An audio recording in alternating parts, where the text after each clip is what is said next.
Hello everyone, कैसे हो आप सब। आई होप कि आप सब अच्छे हो कि मैं भी ठीक हूँ। और आज का वीडियो जो है वो मैं शूट कर रही थी व्लॉग। तो आज मैं सूट की कटिंग कर रही हूँ। यहाँ पे मैं 2 सूट की कटिंग करने वाली हूँ, तो कुछ चीज़ें हैं जो मैं आप लोगों के साथ शेयर करूँगी। और उससे पहले सबसे पहले मैं आपको कहूँगी, अगर आप पहली बार वीडियो को देख रहे हैं, व्लॉग को देख रहे हैं, तो प्लीज़ हाथ जोड़ के रिक्वेस्ट है, आप लोग मेरे ब्लॉग को शेयर कीजिए, सब्सक्राइब कीजिए, अच्छा लगता है तो लाइक कीजिए और कमेंट में ज़रूर बताइए कि आप कहाँ से वीडियो को देखते हैं। ठीक है, अब मैं आती हूँ अपने वीडियो पे। तो देखिए, ये मैं सूट की कटिंग कर रही हूँ और आप सोच रहे होंगे कि मैं खड़े होकर बार बार क्या देख रही थी। तो मैं जो बिगनर वाले वीडियोस होते हैं ना, कि बिगनर सिलाई कैसे करते हैं या सूट कैसे बनाया जाता है, गला कैसे बनता है, मतलब पूरा डिज़ाइनिंग जो होती है वो कैसे की जाती है, तो वो सब वीडियोस मैं शेयर करती हूँ दिव्या खन्ना फैशन वर्ल्ड पे। तो यहाँ पे मेरा एक कैमरा लगा हुआ था ऊपर की तरफ, तो मैं वही देख रही थी कि कैमरे में अच्छे से सब कुछ दिख रहा है कि नहीं दिख रहा है। तो यहाँ आपको दिखाई दे गया कि मैं वीडियोस कैसे शूट करती हूँ। कल के ब्लॉग में आपको देखने को प्रॉपर मिलेगा कि मेरा पूरा सेटअप क्या है, मैं किस तरीके से वीडियो बनाती हूँ, क्या कुछ करती हूँ। ठीक है, अब आती हूँ एक कमेंट पे। तो एक कमेंट आया था किसी का कि उन्होंने बोला था कि शॉर्ट पैंट बनाना सिखाओ, 46 या 48 साइज ऐसे कुछ था। तो मैंने उनसे कमेंट में पूछा भी था कि लंबाई कितनी रखनी है, लेकिन लंबाई के लिए उन्होंने अभी तक कोई रिप्लाई किया नहीं है। तो मैं यहाँ वीडियो में पूछ रही हूँ आपसे कि आप मुझे पूरा साइज़ बताओ कि कितना क्या रखना है, उस हिसाब से मैं आपके लिए ज़रूर वीडियो बनाऊंगी और फिर मैं आप लोगों को शेयर करूंगी। ठीक है, तो पूरा प्रॉपर साइज़ पता होगा तो मैं उस हिसाब से बनाऊंगी, ताकि आप उसी वीडियो को देख के और सेम साइज़ को कॉपी करो और फिर आप वही साइज़ के हिसाब से बना पाओ। ठीक है, तो ये हो गया एक कमेंट। दूसरा कमेंट मेरे पास आया था, एक पूजा नाम की सब्सक्राइबर है, वो बार बार मुझसे पूछती हैं कि वेलवेट के कपड़े पे कौन से नंबर की निडल यूज़ होती है, मतलब सुई कौन से नंबर की यूज़ होती है। तो देखो बहन, मैं आपको कमेंट में 50 बार रिप्लाई कर चुकी हूँ, लेकिन फिर भी आप कहते हो कि वीडियो में बताऊँ, तो मैं वीडियो में बताती हूँ कि आप अपने मशीन के हिसाब से सुई उसमें लगा सकते हो। अगर आपको समझ में नहीं आ रहा है तो आप 11 नंबर और 14 नंबर की सुई ले लो और वो दोनों सुइयों को लगा के देख लो, जो आपकी मशीन पे सही सिलाई दे रही हो या सही आपको लग रहा हो, वो सिलाई वही सुई मतलब आप यूज़ कर लो। ठीक है, 11 नंबर और 14 नंबर। तो वेलवेट के कपड़े में ये 2 सुइयाँ आराम से चलती हैं। अगर आप अपने हिसाब से देखोगे मशीन के हिसाब से, तो किसी की मशीन सिंपल होती है, किसी की मशीन अम्ब्रेला होती है, किसी का कुछ होता है, किसी का कुछ होता है। तो सिलाई भी उसी हिसाब से आती है, सुई भी उसी हिसाब से होती है। तो मैं उम्मीद है कि आप समझ गए होंगे। दूसरी चीज़ आपने मेरे से पूछा था, मैंने किसी वीडियो में बोला था कि मशीन में तेल डाल के उसको थोड़ी देर धूप में रख देना चाहिए।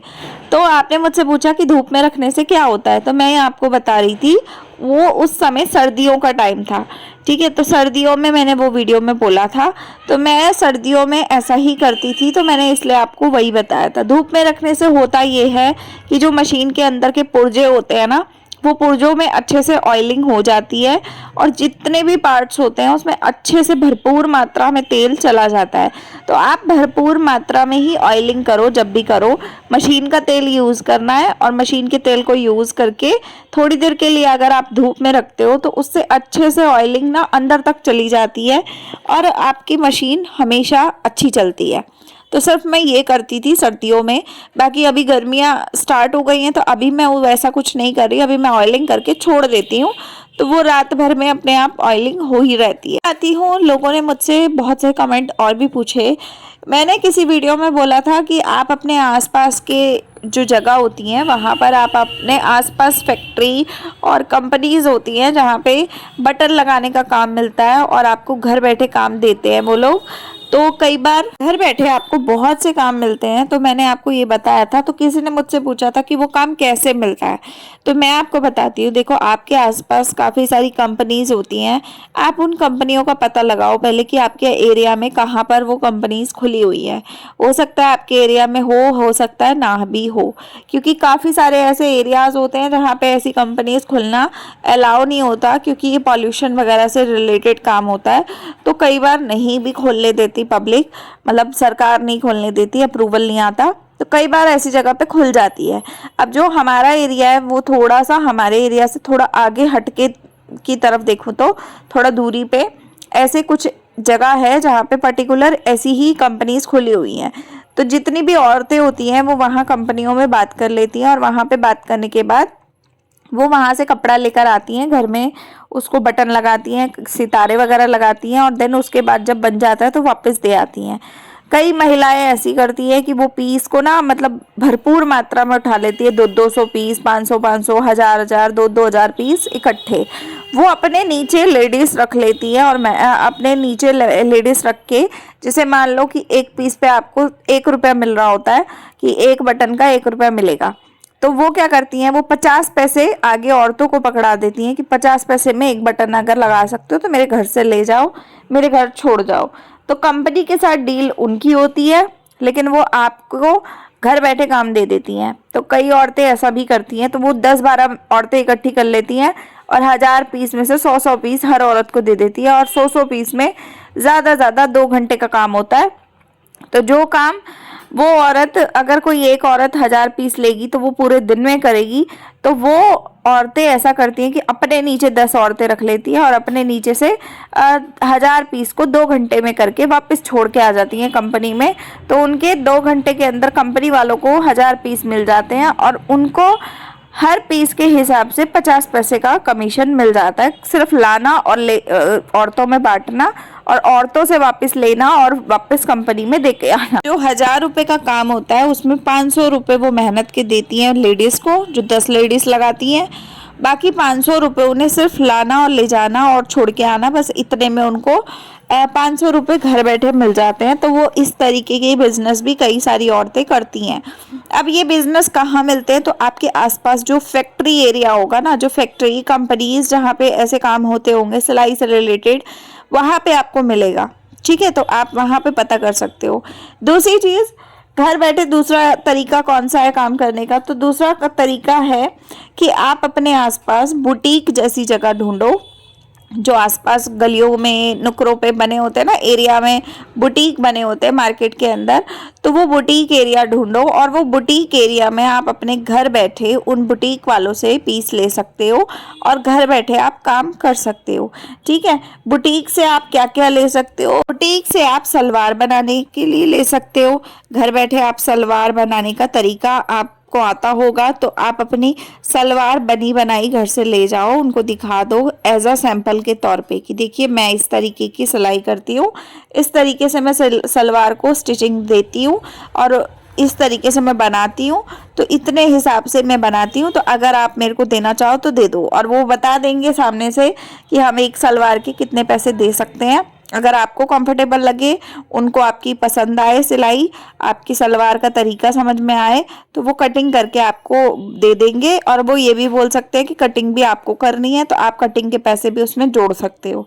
अगर आपको कटिंग किया हुआ मिलता है तो आपको सिर्फ सिलाई का पैसा वो देंगे, धागा वो अपना देंगे, कपड़ा वो अपना देंगे, मशीन आपकी होगी और आपको सिलाई करके उनको वापस देना है। इससे भी ये फ़ायदा होता है बुटीक वालों को कि बुटीक वाले बाहर वाली पब्लिक से, जो नॉर्मल आते हैं कस्टमर, उनसे लेते हैं एक सूट के 300 रुपये, 350 रुपये। ठीक है, अगर उसमें हाफ हाफ भी किया जाए तो 150 सलवार मान लो, मतलब 350 अगर लेते हैं तो 150 की सलवार होती है, 200 की कमीज होती है उसमें सिलने की। ठीक है, तो 150 रुपये में से अगर आपसे 50 रुपये में वो सलवार बना रहे हैं तो उनकी मेहनत बच गई, उनका टाइम बच गया, प्लस 100 रुपये उनको फिर भी बच गए। तो 50 रुपये आपको देने हैं उन्होंने, 300 रुपये फिर भी एक सूट के उनको मिल गए। तो इससे बुरा उनको क्या ही है। 5 रुपये की रील, 8 रुपये की रील जो होती है उसमें आपको जितना धागा आपकी सलवार में लगेगा आप उतना ही यूज़ करोगे, बाकी धागा तो उनको वापस दे आओगे। तो मेहनत आपकी लगी, सारा चीज़ें आपकी लगी, टाइम आपका लगा, लेकिन प्रॉफिट किसको हुआ, वो बुटीक वाले को हुआ। तो इस हिसाब से, पर यह है कि इससे आपका काम चलता रहता है। आपका काम एक बार अगर स्टार्ट हो जाता है तो सीज़न के टाइम में बहुत माल मिलता है ऐसा। अगर आप घर में बुटीक खोल के बैठे हो, आपके बुटीक में कस्टमर नहीं आ रहे हैं, तो आप फिर भी खाली नहीं बैठोगे, आप उतना काम फिर भी कर पाओगे। पर यह है कि जो काम आप 150 रुपये में घर बैठे 150 में नहीं 100 में भी करोगे, मतलब कम रेट अगर रखते हो बुटीक से तो अगर आप 100 में भी एक सलवार अगर घर बैठे सिल रहे हो तो वो अगर आप बुटीक से लोगे तो वो आपको 50 में मिलेगी। पर ये है कि आपका काम स्टार्ट हो जाएगा, सिर्फ स्टार्टिंग वाला मैं बता रही हूँ। ठीक है, तो ये हो गया। दूसरा काम है, वही बुटीक वाला आपको फॉल लगाने के लिए भी दे सकता है, वही बुटीक वाला आपको ब्लाउज सिलने के लिए भी दे सकता है, और वही बुटीक वाला आपको पैंट प्लाजो बनाने के लिए भी दे सकता है। तो ये सारी चीजें वही दे सकता है। कई बुटीक वाले तो पूरा सूट भी दे देते हैं, कई बार पूरा सूट ही उठा के दे देते हैं कि आप पूरा सूट बना दो अगर आपके हाथ में सफाई है तो वो नाम उस बुटीक वाले का होता है कि भाई कस्टमर को ये लगता है कि बुटीक से हमने सिलवाया, लेकिन कई बार ऐसी घर की लेडीज सिल के देती हैं, नाम सिर्फ उनका होता है, क्योंकि कस्टमर कपड़ा बुटीक पे जमा कराता है और लेता भी वहीं से है, पैसे भी वहीं देता है। तो आपको अंदर अंदर आप ये काम कर सकते हो अगर आप करना चाहो तो ये काम भी आपके आसपास की बुटीक्स में मिलता है, कोई ऐसा मुश्किल बात नहीं है। आप जाओगे, आप जब जाओगे ना तो आप खुद देखोगे कि बुटीक वाले खुद आपसे उस चीज के लिए फोन वोन करके आपको बोलेंगे कि आओ हमारे पास कपड़ा आया हुआ है ले जाओ, क्योंकि उनको भी हेल्प चाहिए होती है। एक इंसान अपने काम को हमेशा बढ़ाना ही चाहता है। अब मान लो उसके पास 10 सूट है और 10 सूट का और आ रहा है कस्टमर की भाई 10 सूट और सिलने हैं, लेकिन उसके पास कारीगर एक है। वही अगर वो 10 सूट के साथ 20 सूट सिलने लगे, मतलब टोटल 20 सिल ले, और एक कारीगर के साथ एक कारीगर और रख ले और उस कारीगर को उसको पैसे भी कम देने हैं, तो वो क्या मना करेगा? कभी मना नहीं करेगा, फायदा ही होगा उस बंदे को। तो इसलिए वो ये सोचता है कि नाम मेरा यूज होना, लेकिन सूट तो कम में ही सिलना है, 350 रुपये मुझे आएंगे, लेकिन उस जो बंदा सिल रहा है उसको एक कुर्ती का 100 रुपये मिलता होगा, 50 रुपये सलवार का मिलता होगा, तो 150 रुपये उसको देने हैं, फिर भी 200 रुपये बच गए। तो 200 रुपये बचाने के लिए कोई बेवकूफ़ कोई होगा कि अगर आपको मान लो 10 सूट भी उसने आपके नाम के हिसाब से ले लिया, आपके सहारे ले लिए, तो उस 10 सूटों में उसको 2000 रुपये बचेंगे। आपको 1500 रुपये देगा, लेकिन फिर भी वो 2000 रुपये कमा लेगा, क्योंकि उसका नाम है बुटीक का। सिर्फ नाम की वजह से, पहचान की वजह से वो इंसान इतने पैसे कमा सकता है। और आपको यही बात मैं समझा रही हूँ कि मेहनत करो, मेहनत करने में कोई बुराई नहीं है। और अगर शुरू में नहीं आता कस्टमर तो आप ये तरीका अपनाओ, ये तरीके से कुछ ना कुछ तो होगा ही होगा, पक्का 110%, है ना। ऐसा नहीं है कि कुछ नहीं होगा, रत्ती भर भी कुछ नहीं होगा, ऐसा हो ही नहीं सकता। तो आप मेहनत करोगे, फल आपको ज़रूर मिलेगा। कोशिश करने वालों की हार कभी नहीं होती है। तो ये बात दिमाग में बिठाओ और काम में लग जाओ, ठीक है। अब पैसे कमाने का एक और तरीका बताती हूँ। देखिए, आप बैग बना सकते हो, मैंने पहले भी बताया है बहुत बार कि आप बैग बना के बैग को सेल कर सकते हो। चाहो तो अपने घर के बाहर बोर्ड लगा दो, चाहो तो घर के बाहर नहीं लगा सकते हो तो आप अपने जो दुकानदार होते हैं उनसे बात कर लो, उनको दे दो। पर उस दुकानदार को भी देने में फिर यही होगा कि आप अगर मेहनत करके बैग बना रहे हो, तो अगर आपने मेहनत करके लागत लगा के अपनी 80 रुपये 100 रुपये उसको बैग को बेचा दुकान वाले को, तो दुकान वाला उसमें कम से कम 50% 40% अपना कमीशन रख के और आगे उतना पैसा बढ़ा के कस्टमर को देगा। 100 वाला बैग वो 200 सवा 200 में बेचेगा, 250 कस्टमर को बताएगा और तब भी वो 220 में उसको बेचेगा। तो ऐसा होता है। और वही बैग अगर आप डायरेक्ट कस्टमर को देते हो तो 100 रुपये अगर आप दुकान वाले को दे रहे हो तो कम से कम 180 में 150 में आपका डायरेक्ट कस्टमर को बिक सकता है। तो आप कोशिश करो कि डायरेक्ट कस्टमर से डीलिंग करने की, क्योंकि डायरेक्ट कस्टमर को अगर आप देते हो तो डायरेक्ट कस्टमर के साथ कस्टमर जब जुड़ते हैं आपके साथ तो वो ऑर्डर भी आपको मिलता है। जैसे कभी मान लो कि किसी कस्टमर का बड़ा ऑर्डर आया, उनको बहुत सारे बैग चाहिए। कई बार ऐसा होता है कि कस्टमर सोचता है कि इनके बैग बहुत अच्छे बनते हैं, चलो अपना कपड़ा देके अपना इन्वेस्टमेंट करके और इनको बस बनाने के पैसे दे देता हूँ और फिर मैं अपनी दुकान खोल लेता हूँ, ये बैग काफ़ी बिकते हैं। तो मैं आराम से बैठ जाता हूँ दुकान खोल के और आराम से सेल करता हूँ। बनाना तो इनको है, कपड़ा मैं ला के दे दूंगा, तो वो आपको बनाई के पैसे दे देगा और अपनी दुकान खोल के बिजनेस चला लेगा। ऐसे भी होते हैं कई लोग। तो ये तरीका भी आप कर सकते हो। अगर आपको इस तरीके से आप करोगे ना तो आपको फायदा होगा, ठीक है। इस तरीके से आप, एक तो आपका ऑर्डर अमाउंट बढ़ जाएगा, है ना, ऊपर से आपकी क्वांटिटी बढ़ जाएगी। जो क्वांटिटी बढ़ेगी तो सेल भी ज्यादा होगी, तो दिक्कत ही नहीं आएगी। फिर तो आपका फिक्स काम हो गया कि बेचना उसको है, बनाना आपको है ना। कपड़ा अगर वो ला के भी दे रहा है तो कोई दिक्कत वाली बात नहीं है, आप बनवाई के पैसे ले लो अपने, जितनी मेहनत कर रहे हो, है ना। तो ये है कि आपका फिक्स काम हो जाएगा कि आपको करना ही करना है, फिर आपकी जॉब की तरह हो जाएगा ये काम। तो ये हो गया तीसरा तरीका।